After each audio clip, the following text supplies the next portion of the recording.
le Sénégal a toujours joué un rôle important pour maintenir les grands équilibres. À partir du principe culturel qu'il est possible de faire en sorte que l'homme respecte son prochain, que les sociétés se respectent mutuellement, qu'il est possible que l'on aille vers cette conception-là qui voudrait que ce qui fait la beauté d'un tapis, que ça soit la variété de ses couleurs, que l'on respecte la différence. Ça, c'est un principe culturel fort auquel les Sénégalais sont attachés. L'islam sénégalais a toujours été inspiré par le soufisme, mais ces dernières années, d'autres courants ont commencé à prendre pignon sur rue.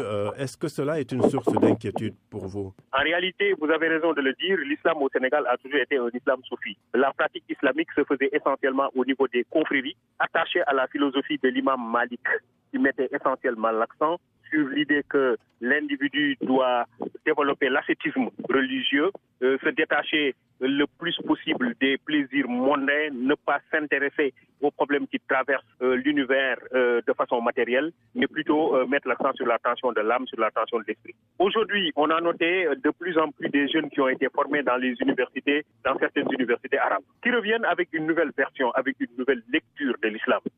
Alors ces jeunes-là constituent un bastion de plus en plus important qui ont tendance à suivre une autre voie, une autre idéologie. Suivis maintenant en cela par d'autres jeunes frappés par le chômage et la pauvreté.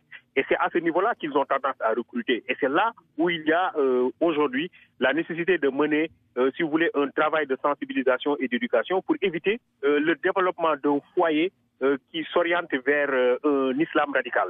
Si je vous comprends bien, le modèle sénégalais de tolérance religieuse est peut-être en danger.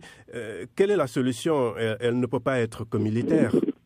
Non. Elle n'est pas une solution militaire, elle est une solution qui passe par l'éducation. Le président de la République parle de territorialisation des politiques publiques, donc il faut aller vers les territoires, il faut aller vers les localités les plus éloignées, très bonne chose, mais il faut donner un contenu à cela en faisant en sorte que les populations au niveau local puissent participer à la mise en place des politiques publiques les concernant.